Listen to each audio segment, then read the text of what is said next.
Buenos días, lunes 5 de abril de 2010. Nos acompaña usted en la entrevista en línea. Estamos transmitiendo en tiempo real desde la sala de redacción de la Prensa Gráfica. Estamos de regreso con ustedes después de algunos días de vacación de Semana Santa y espero que ustedes hayan descansado. Les invito a que se unan a nosotros y participen a través del chat o el correo electrónico william.melendez@laprensa.com.sb. Siempre sus comentarios o sus preguntas son bienvenidos.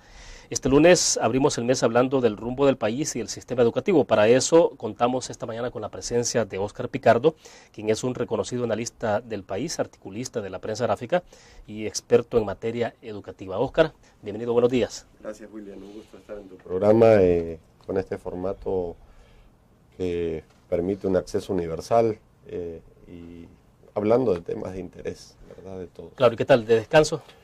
Pues un poco de trabajo teórico en la casa, en la computadora, pero también descanso, ¿verdad? Disfrutamos unos días con la familia, tranquilos, pero siempre, bueno, las noticias también y todas las estadísticas de las desgracias que vemos en estas vacaciones que no dejan de impactar, ¿verdad? Claro. Bueno, para entrar en materia, Óscar, hablemos un poco son dos temas centrales, digamos, de la entrevista, es el rumbo del país y también el tema de reforma educativa, lo que se está discutiendo en este momento con el actual gobierno. Pero en tema del rumbo del país, ya tenemos prácticamente 10 meses de gestión del nuevo gobierno, estamos prácticamente a las puertas del primer aniversario de la gestión de Mauricio Funes y el FMLN. En términos generales, así para después entrar a los detalles, ¿cómo se ve el rumbo del país? Bueno, William, yo creo que la experiencia de gobierno de este nuevo equipo presenta cuadros interesantes para analizar. Por un lado,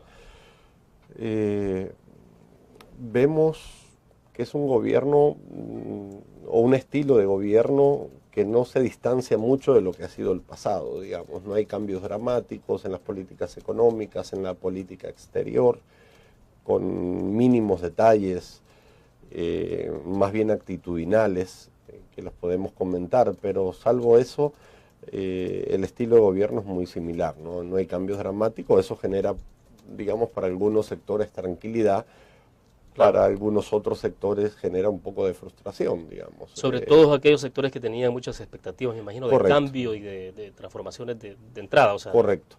Y eso también se ve un poco reflejado en esta actitud bastante extraña o atípica, donde vemos un partido de gobierno alejado del gobierno en cierta medida y que de vez en cuando aparecen pugnas temáticas entre el presidente, los diputados de la Asamblea, etc. Por otro lado, vemos también la ausencia de cartas de navegación, de mapas o de planificación estratégica. Es un problema que padecen la mayoría de los ministerios y secretarías que tenemos, donde todavía se sigue prometiendo que ya van a salir los planes, por ahí se filtran versiones en borrador que algunos periodistas manejan, pero hoy por hoy no contamos los ciudadanos, por lo menos los que trabajamos en el sector educativo, con una definición formal de documentos o planes estratégicos que nos digan cuáles son los programas principales, para dónde vamos, cuáles son las metas o indicadores. Sí. Eso creo que es transversal a todos los ministerios. Claro. Ahora, Óscar, ¿por qué será entonces que las encuestas que se han realizado, las más recientes, muestran, sin embargo, a un presidente en un alto nivel de popularidad? Obviamente que también si uno lee la encuesta de manera más cuidadosa, uno se da cuenta que en las variables van indicando ya algunos problemas para el presidente, para su gobierno, y sobre todo aquellos que tienen que ver, por ejemplo, con el rumbo del país. La gente comienza un poco ya a cuestionar el rumbo del país, pero en términos generales, digamos, hay una calificación positiva. ¿Cómo se puede explicar eso? Correcto. Yo creo que la gente ha dado en cierta medida el beneficio de la duda a un periodo de aterrizaje, por llamarlo de alguna manera. Digamos, los primeros 6 meses de gobierno son para conocer, para asentarse, para ubicarse, y creo que eso ha sido la tónica, ¿verdad?, de cualquier otro gobierno, sobre todo cuando hay un cambio más fuerte como fue en estas elecciones. Digamos, no podemos pedir a 6 meses, 7 meses ya una definición de programas y políticas. Sin embargo, ya a casi 8, 9, 10 meses sí ya es tiempo de empezar a ver resultados. Resultados en términos de rumbo, no no de cambio de indicadores de Sí, país. sí. Yo creo que la gente eso lo tenía claro. Bueno, el presidente asume en junio y hasta diciembre, enero, digamos, es un periodo de adaptación, de conocimiento, de ubicación. Sin embargo, ya estamos llegando a abril y como que se mantiene la misma tónica, la misma situación de los primeros 6 meses, Sí, que sí. ya no tiene justificación. Y yo creo que si hicieran una evaluación ya a mediados de año, esas tendencias que tú comentabas se vieran más marcadas, sobre todo en el tema de seguridad, en el Sí, tema sí. económico y en el tema educativo. Ahora, para cerrar este segmento, Oscar, ¿han ocurrido algunas bajas dentro del Ejecutivo? Me refiero a bajas destituciones o remociones o renuncias. Bueno, no se sabe a veces si son renuncias obligadas o son decisiones muy particulares de algunos funcionarios, pero bueno, tenemos el caso concreto de la secretaria de Cultura, Bereni Cuenca, que fue despedida, los presidentes de ANDA, de ISTA, la semana pasada, por ejemplo, la CIGED incluso, y la semana pasada, en plena Semana Santa, trascendió entonces la renuncia o destitución, bueno, eso no está claro, del viceministro de Turismo. ¿Qué indica esto? Es decir, me parece a mí, bueno, una opinión muy propia, que es demasiado temprano para registrar eso. Sí, es un poco curioso cómo se han manejado sobre todo los fenómenos. Por un lado, digamos, tú puedes interpretar, bueno, el presidente está haciendo una marcación hombre a hombre, está haciendo una evaluación periódica, pero las experiencias de estas destituciones o como se llamen, o renuncias que todavía no sabemos, han estado marcadas por mucho misterio, por poca información, por un manejo mediático bastante escandaloso y pobre en cierta medida, sobre todo el caso de Cultura, que fue el más emblemático. Pero bueno, todos han tenido la misma constante. Yo creo que falta transparencia. Ese es un tema que, a pesar de que hay símbolos o iconos del tema de transparencia en el manejo de estos casos, y siendo Mauricio un ex periodista con experiencia en estos temas, creo yo que se ha manejado muy mal desde el punto de vista mediático. Casi todos los casos se han ido a la palestra pública en tono de escándalo, de acusaciones. Eso también nos da pauta para interpretar de que no fue una buena escogitación, porque si tú escoges un equipo y a los poquitos meses ya tenés que andar cambiando gente, quizás la escogitación de funcionarios no fue la más feliz, ¿verdad? Y ahí hubo fallas también en eso. Bueno, vamos en este momento a nuestra primera pausa. Cuando regresemos, hablemos un poco muy rápidamente de la nueva figura que se ha creado y que asume Guillermo López Suárez, el tema de seguridad pública, subsidio al gas que posiblemente sea eliminado en el caso de algunos sectores específicos para ayudar más a las familias más pobres, y el tema de los combustibles. Vamos a la pausa, volvemos.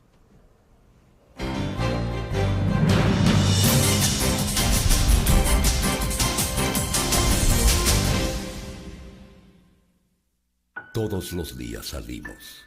Salimos a dar lo mejor de nosotros. Salimos a dejar el corazón en el trabajo. Cuando hay adversidad, salimos. Cuando no sale el sol, salimos. Así somos los salvadoreños. Ponemos el alma en todo lo que hacemos. Y esta vez también saldremos. Porque saliendo a trabajar es que se sale adelante. Learn. La revista más innovadora y moderna de todos los tiempos. Única en su estilo, creativa. Un espacio exclusivo y reservado de entretenimiento y diversión, llevada al máximo.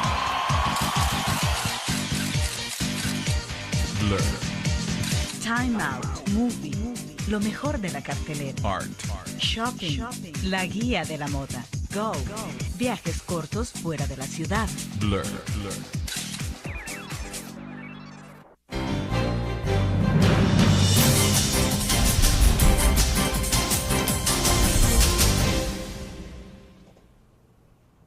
Esta mañana continuamos en la entrevista en línea conversando con Óscar Picardo. Él es un reconocido articulista en nuestro país, articulista de la prensa gráfica y también experto en temas educativos. Óscar, quisiera saber entonces, muy rápidamente, se ha creado en el Ejecutivo una figura que es la de Guillermo López Suárez. A veces da la impresión como que fuese una especie de superministro, ¿no? Pero en concreto se ha dicho que es para dar seguimiento a la ejecución física de la inversión pública. ¿Qué sugiere esto? Bueno, Mito López, Guillermo López es un reconocido empresario con una capacidad y experiencia también en la gestión pública. Da la impresión, o sea, uno interpreta sin conocer mucho el detalle de todas estas cosas, de que el presidente necesita una persona que le dé un feedback mayor de parte de los ministerios, como que no hay una buena comunicación o un buen nivel de confianza entre el presidente y los ministerios, que necesita una persona, una tercera persona, digamos, para darle un seguimiento a todo el paquete de programas y políticas públicas que se están ejecutando.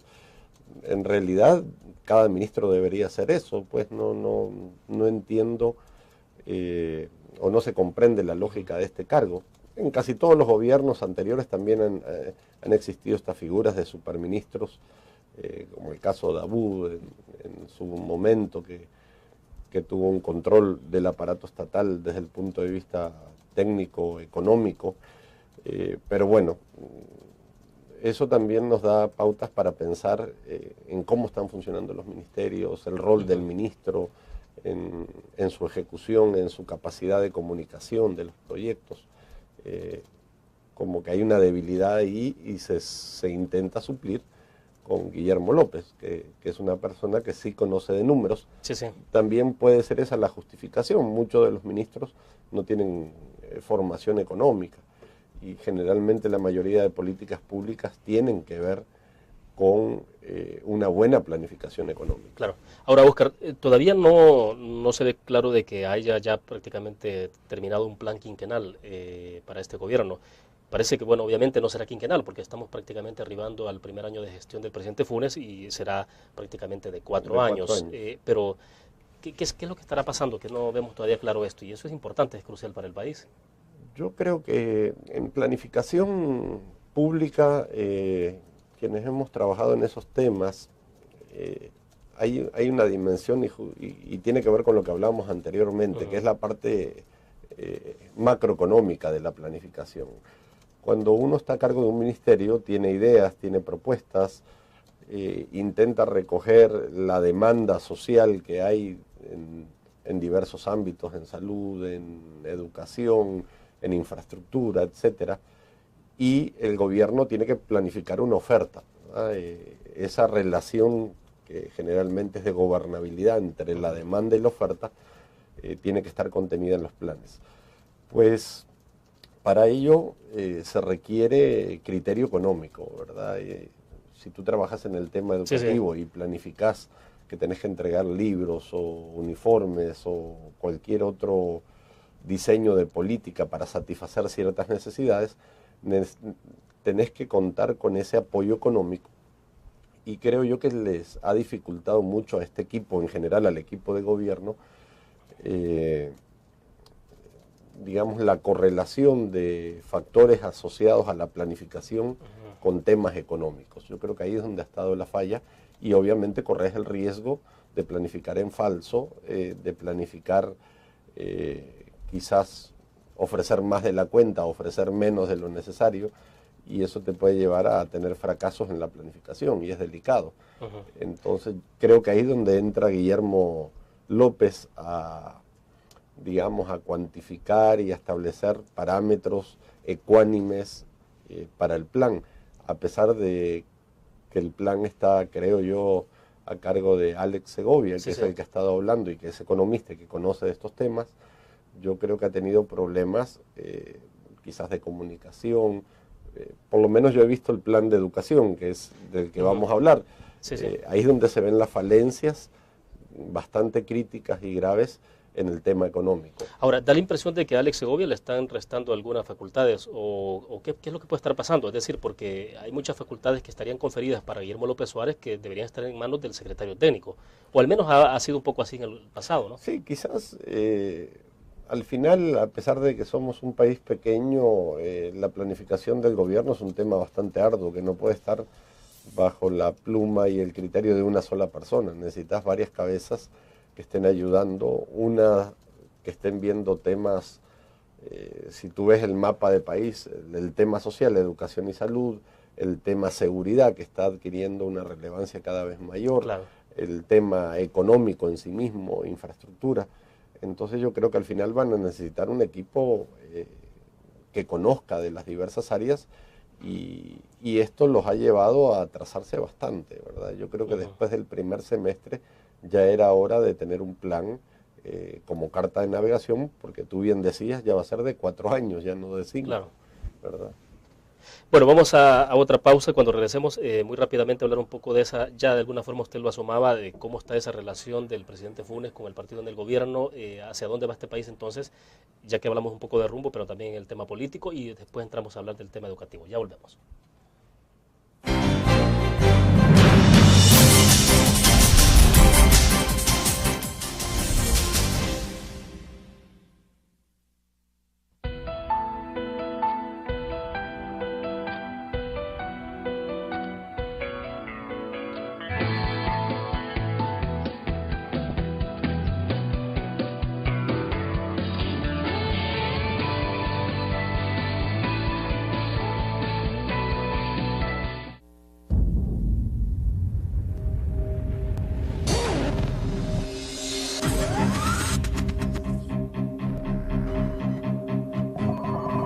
El inicio de una estrategia financiera desde los negocios y la actividad económica hacia toda Centroamérica.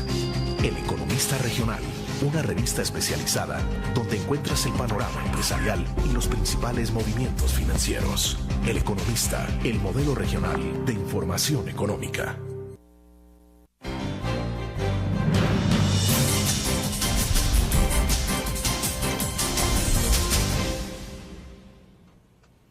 Bueno, Oscar, muy rápidamente con el tema de rumbo de país, bueno, hay algunos temas que me gustaría que lo viéramos así muy rápido. El tema de seguridad pública, digamos que está pesando mucho sobre las espaldas de este gobierno, al igual que ocurrió en las pasadas administraciones. Se habla ya de la posibilidad de que se elimine el subsidio al gas licuado, el subsidio generalizado, ¿no? Porque la idea es focalizarlo con los sectores más pobres del país, pero en el corte decíamos, bueno, esto puede tener un efecto fuertísimo sobre la clase media. Luego, el tema de los combustibles, que no parece que hayan fórmulas mágicas para poder encontrar una disminución en el precio, pero son como 3 elementos rápidos. Pues mira, yo creería, William, que cuando se planteó el reto de este nuevo gobierno, la gente esperaba cambios en diversas líneas. En el tema de seguridad se esperaba un cambio más eficiente, sobre todo. Y en realidad lo que hemos visto es más de lo mismo, que sin más policías, que sin más armas, que sin más represión. O sea, ya no se llaman mano dura o super mano dura, pero en general son programas que no traen nada nuevo. La gente hubiese esperado, por ejemplo, no sé, son temas polémicos, pero despistolización de la sociedad. Vamos a prohibir la aportación de armas, por ejemplo. Es una medida que genera mucha polémica, que hay muchas opiniones encontradas. Pero puede ser de mucho más efectividad inmediata, ¿no? Exacto, pero quizás eso hubiese generado en la opinión pública una valoración positiva de la gestión del presidente. Pero no hemos tenido ese tipo de medidas o de programas que respondan a las necesidades dramáticas que tiene la gente, o una reforma en serio y a fondo de centros penales, desde donde se sigue dirigiendo en gran parte el crimen organizado. O sea, no han habido cambios sustantivos en los temas de seguridad. Seguimos con más de lo mismo y eso está afectando la imagen del presidente y de su equipo, ¿verdad? Ahora, evidentemente hay 2 temas que están pesando mucho en el gobierno y las encuestas los indican, que es el tema de la seguridad pública y la economía. Y economía hacíamos referencia ya en el tema del subsidio del gas, que tendrá que tomar una decisión, y el precio de los combustibles, que está aumentando en este momento y tampoco se ve claro de cuál es la fórmula. Correcto. Ahí tampoco vemos ninguna decisión estratégica, ningún cambio en el diseño de políticas. Por eso te decía al principio que por ratos como que el gobierno del cambio no cambió de fondo mayor cosa, son cambios más bien de forma y no de fondo. Esta eliminación de subsidios efectivamente pueden golpear a la clase media por una sencilla razón. Los que consumen gas es la clase media, no es la clase, por más que tú focalices en el área rural y en las áreas urbanas marginales, la gente cocina con leña muchas veces. Claro. Entonces vas a tener golpeada una clase media que que ha sido una de las clases más afectadas no solo por la restricción en el tema de salarios, sino porque la mayoría de servicios, educación, agua, luz, etcétera, les ha impactado en su economía familiar y yo creo que es un sector de vital importancia en el desarrollo del país. Óscar, en el tema de la relación, una pregunta muy puntual en el tema de la relación que ha tenido el presidente Funes con el partido FMLN. Cada vez más parece una relación bastante accidentada. Sin embargo, al interior de la administración hay funcionarios, ministros que son del FMLN. ¿Cómo se plantea ese tipo de relación, digamos, en adelante? Yo creería, William, que ahí hay una dicotomía o dos interpretaciones, ¿verdad? O que esto sea, digamos, planificado o que se vaya dando por casualidad. Yo creo más bien que es un poco planificado, no creo que sea por casualidad. La relación con Funes, ya sabían cómo era Mauricio, su estilo, su personalidad. Entonces yo no creo que esto se haya ido decantando y se hayan generado esas divisiones.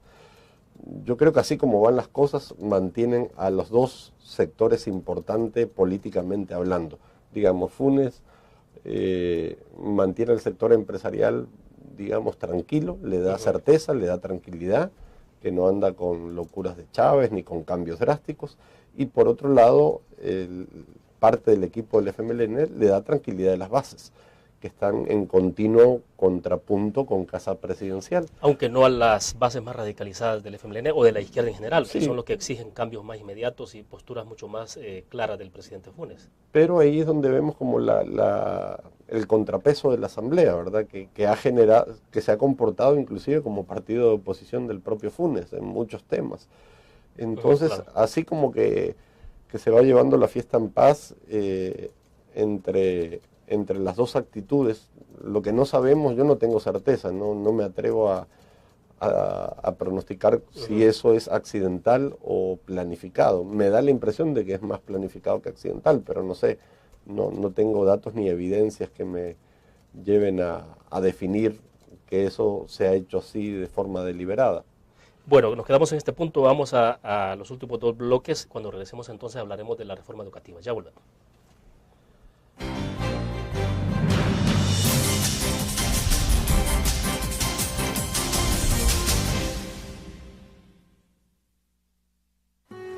Si vas a viajar, quédate y lánzate a conocer un lugar paradisíaco, donde no importa quién gane, ni importa quién llegue primero, o quienes disfruten más bajo el sol. Un lugar donde se vive la amistad. El Salvador, más tuyo, más cerca y más accesible. Ministerio de Turismo y Corsatur, Gobierno de El Salvador. Learn. La revista más innovadora y moderna de todos los tiempos. Única en su estilo, creativa. Un espacio exclusivo y reservado de entretenimiento y diversión, llevada al máximo. Learn. Time Out Movie. Lo mejor de la cartelera. Art.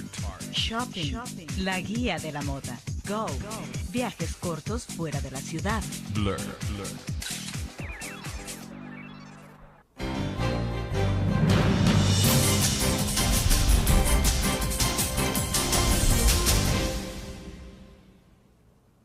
Bueno, Óscar, hablemos un poco más de reforma educativa. Primero, saber si es que hay una reforma educativa 2009-2014. No sé, ahí de repente se abren discusiones sobre esos temas, pero uno no sabe si en efecto hay una propuesta concreta de parte del ministro de Educación, Salvador Sánchez Serén. Por eso la pregunta, ¿hay o no hay una reforma? Pues mira, estamos con un poco de incertidumbre en el tema educativo. Yo tengo dos versiones a nivel de borrador, no editadas, del Plan Social y Educativo Vamos a la Escuela.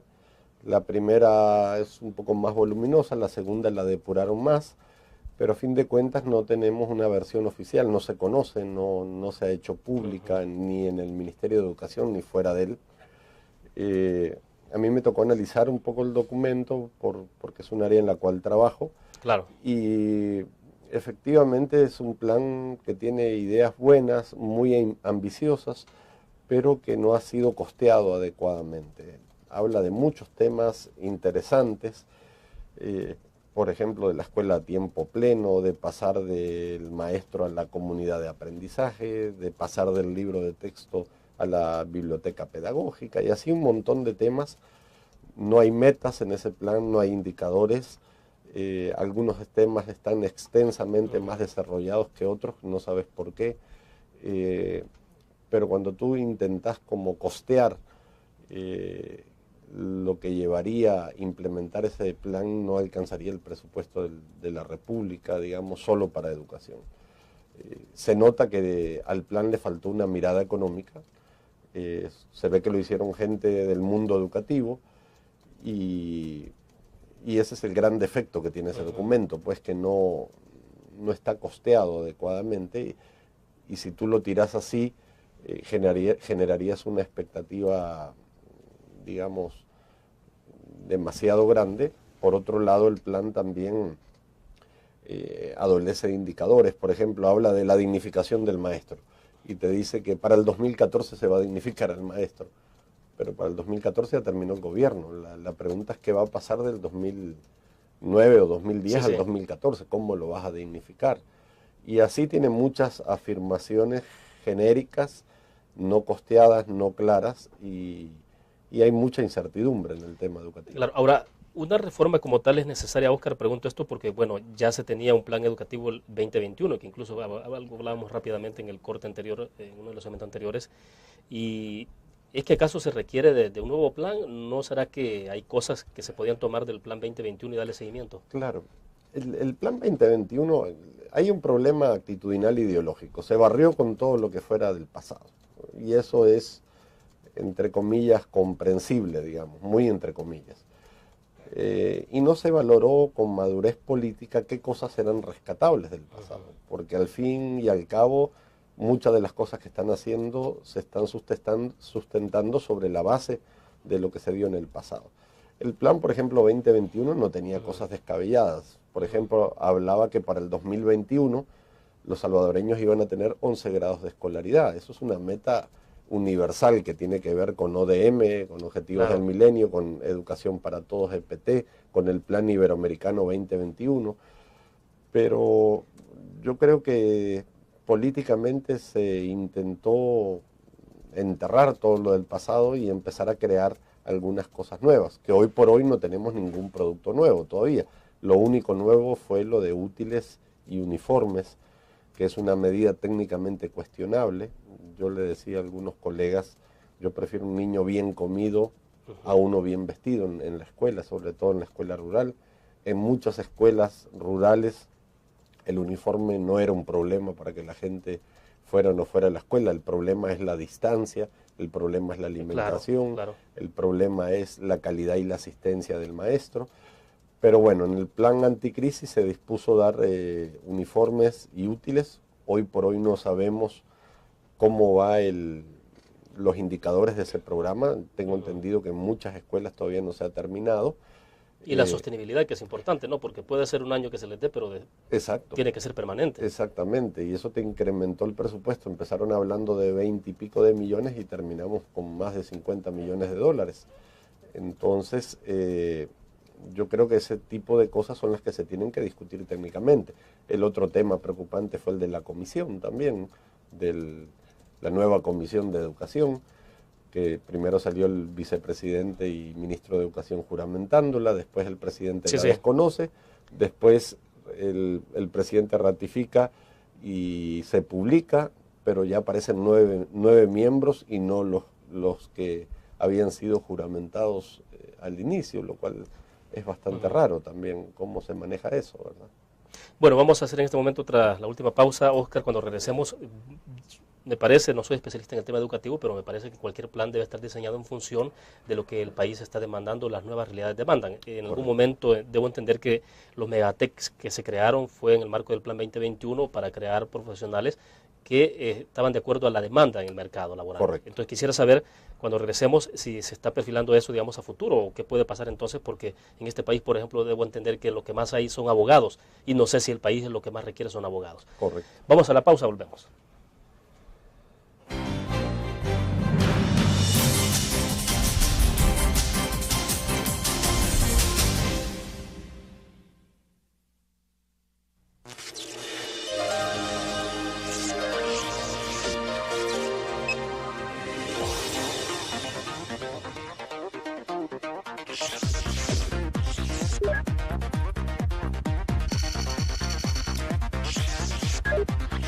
Estimulamos tus sentidos para que leas, veas, escuches e interactúes con la verdad. LPG Multimedia.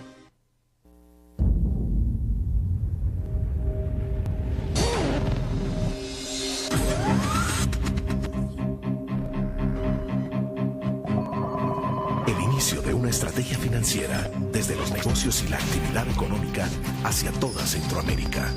El Economista Regional, una revista especializada donde encuentras el panorama empresarial y los principales movimientos financieros. El Economista, el modelo regional de información económica.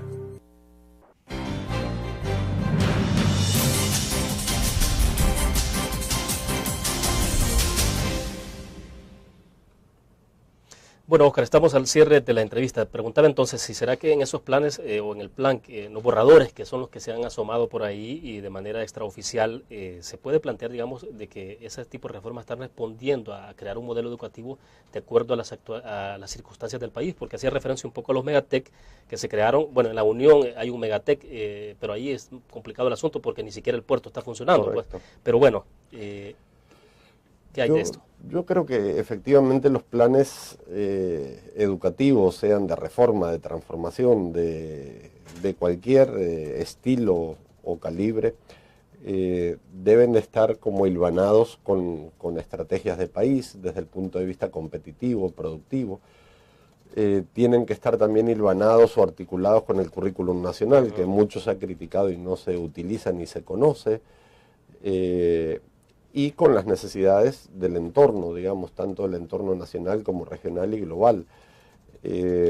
Más allá de eso, también hay que trabajar mucho el tema de calidad y cantidad del gasto público, cómo se va a gastar el dinero, desde dos perspectivas. Una concreta es la tasa de retorno y el costo-beneficio, es decir, si tú invertís en este programa, ¿qué esperás que suceda a nivel social? Y si tú invertís en tal o cual programa, digamos, ¿qué tan eficiente va a ser para lograr el objetivo? Acuérdate que en educación hay un dicho por ahí muy curioso que dicen que los errores del médico se entierran y los del maestro se multiplican. En educación no vemos los efectos en el corto y mediano plazo. Entonces todos los esfuerzos de largo plazo, lamentablemente, en El Salvador y en Centroamérica en general, cada 5 años estamos reinventando todo. Entonces no tenemos políticas de gobierno, sino de Estado. Entonces, yo creo que nos tenemos que poner de acuerdo, y eso era parte del objetivo del 2021, en cuáles son los objetivos que perseguimos, ¿verdad? Y los que necesitamos para desarrollarnos. Claro. Tú bien decías que acá hay muchos abogados y administradores de empresas. Efectivamente, bueno, ¿y qué necesitamos para el futuro? Necesitamos técnicos, necesitamos tecnólogos, ingenieros, el rol de los megatec, que son estratégicos, digamos, también para el tema de empleabilidad, a pesar de las fallas políticas, por ejemplo, el puerto de Cutuco, pero ya se está formando todo el capital humano que va a requerir el puerto. Y así sucesivamente. Yo creo que hay que estudiar las necesidades formativas de cada región. Hay otro tema alrededor de esta reforma educativa, Oscar, y es el tema de qué tanto está pesando el punto de vista ideológico sobre estos temas. Porque, bueno, hay sectores, los más radicales en el FMLN, que están aconsejando permanentemente al ministro de Educación, a Salvador Sánchez Serén, que profundice en la reforma educativa y que no tenga miedo, por ejemplo, a emular los programas que se han aplicado en Cuba, en Venezuela y en Bolivia. ¿Hay algo de eso dentro de esos borradores que se ha revisado? Yo no he visto, hay muy poco, a nivel ideológico hay poco en los documentos que yo he revisado. Yo creo que eso pasa más por una tendencia que sí ha estado en el ambiente. Nadie duda de que Cuba ha sido un país exitoso desde el punto de vista educativo, en resultados de pruebas estandarizadas, internacionales y otros mecanismos de medición. Pero obviamente Cuba tiene condiciones socioeconómicas muy distintas a las nuestras. El sistema cubano es muy eficiente desde el punto de vista educativo y a diferencia de El Salvador, por ejemplo, no hay gremiales de docentes en Cuba. Y si un docente se equivoca en Cuba, sale del sistema automáticamente y rápido, a diferencia de nuestro sistema, que es muy proteccionista por los derechos logrados por las propias gremiales. Entonces comparar una cosa y otra son muy distintas, ¿verdad? Y adecuar planes como Yo Sí Puedo u otros por el estilo, no son de fácil replicabilidad en El Salvador como puede funcionar en Cuba, en Venezuela o en Bolivia. Ahora, eso sí se esperaría entonces que en los próximos meses el ministro presente algún plan concreto. Esos borradores son del Ministerio de Educación, aunque Sí, no son oficiales. Efectivamente, hay una cantidad de ideas, de propuestas, de esquemas que están en esos documentos, pero, insisto, hoy por hoy no hay nada oficial, no hay nada editado formalmente y nada, digamos, a un año casi de inicio de esta gestión no sabemos para dónde va el rumbo educativo, y eso es bien importante, porque en educación creo yo que es un sector de fácil planificación en términos generales, siempre que contés con la mirada económica, y de fácil ejecución, porque es el ministerio que más recursos tiene, ¿verdad? Sin embargo, hace falta mucho más dinero, pero también hace falta mejorar los controles de calidad del gasto público, ¿verdad? De cuánto se gasta por estudiante, y de qué cambios necesitas hacer en la escuela salvadoreña. Bueno, perfecto. Óscar, ha sido un placer contar con su opinión. Igualmente, William, un gusto estar en tu programa. Bueno, perfecto. Terminamos así la entrevista en línea. Le invito a que nos acompañe mañana a las 8:15 de la mañana. Estará con nosotros Rodolfo Ernesto González. Él es magistrado de la Sala de lo Penal de la Corte Suprema de Justicia. Nos vemos mañana a las 8:15. Buenos días.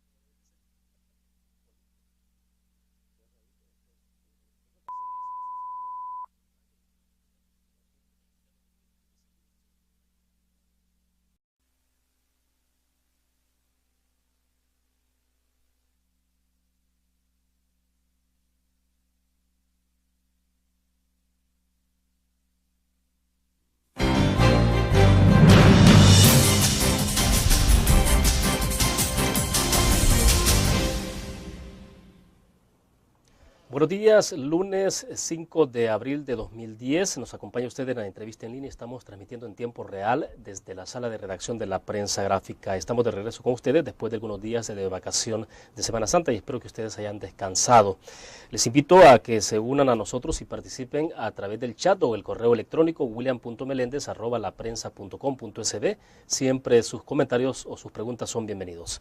Este lunes abrimos el mes hablando del rumbo del país y el sistema educativo. Para eso contamos esta mañana con la presencia de Óscar Picardo, quien es un reconocido analista del país, articulista de la Prensa Gráfica y experto en materia educativa. Óscar, bienvenido, buenos días. Gracias, William, un gusto estar en tu programa con este formato que permite un acceso universal y hablando de temas de interés, ¿verdad? De todos. Claro, ¿y qué tal? ¿De descanso? Pues un poco de trabajo teórico en la casa, en la computadora, pero también descanso, ¿verdad? Disfrutamos un dramático, eso genera, digamos, para algunos sectores tranquilidad, para algunos otros sectores genera un poco de frustración, digamos. Sobre todo aquellos sectores que tenían muchas expectativas, me imagino, de cambio y de transformaciones de entrada. O sea. Correcto. Y eso también se ve un poco reflejado en esta actitud bastante extraña o atípica, donde vemos un partido de gobierno alejado del gobierno en cierta medida y que de vez en cuando aparecen pugnas temáticas entre el presidente, los diputados de la Asamblea, etcétera. Por otro lado, vemos también la ausencia de cartas de navegación, de mapas o de planificación estratégica. Es un problema que padecen la mayoría de los ministerios y secretarías que tenemos, donde todavía se sigue prometiendo que ya van a salir los planes. Por ahí se filtran versiones en borrador que algunos periodistas manejan, pero hoy por hoy no contamos los ciudadanos, por lo menos los que trabajamos en el sector educativo, con una definición formal de documentos o planes estratégicos que nos digan cuáles son los programas principales, para dónde vamos, cuáles son las metas o indicadores. Sí, sí. Eso creo que es transversal a todos los ministerios. Claro. Ahora, Óscar, ¿por qué será entonces que las encuestas que se han realizado, las más recientes, muestran, sin embargo, a un presidente con un alto nivel de popularidad? Obviamente que también si uno lee la encuesta de manera más cuidadosa, uno se da cuenta que en las variables van indicando ya algunos problemas para el presidente, para su gobierno, y sobre todo aquellos que tienen que ver, por ejemplo, con el rumbo del país. La gente comienza un poco ya a cuestionar el rumbo del país, pero en términos generales, digamos, hay una calificación positiva. ¿Cómo se puede explicar eso? Correcto. Yo creo que la gente ha dado en cierta medida el beneficio de la duda a un periodo de aterrizaje, por llamarlo de alguna manera. Digamos, los primeros 6 meses de gobierno son para conocer, para asentarse, para ubicarse, y creo que eso ha sido la tónica, ¿verdad?, de cualquier otro gobierno, sobre todo cuando hay un cambio más fuerte como fue en estas elecciones.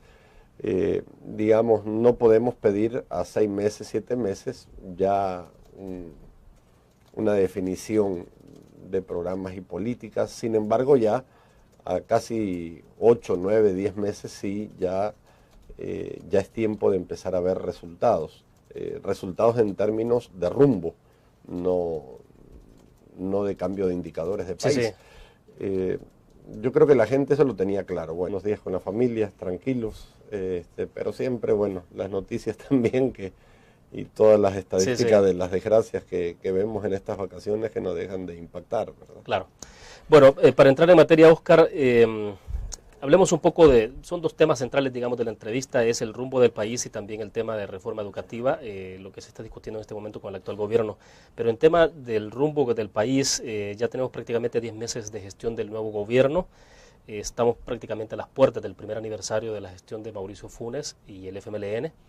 En términos generales, así para después entrar a los detalles, ¿cómo se ve el rumbo del país? Bueno, William, yo creo que la experiencia de gobierno de este nuevo equipo presenta cuadros interesantes para analizar. Por un lado, vemos que es un gobierno o un estilo de gobierno que no se distancia mucho de lo que ha sido el pasado, digamos. No hay cambios dramáticos en las políticas económicas, en la política exterior, con mínimos detalles, más bien actitudinales, que los podemos comentar, pero salvo eso, el estilo de gobierno es muy similar, no hay cambios, ¿no? El presidente asume en junio y hasta diciembre, enero, digamos, es un periodo de adaptación, de conocimiento, de ubicación.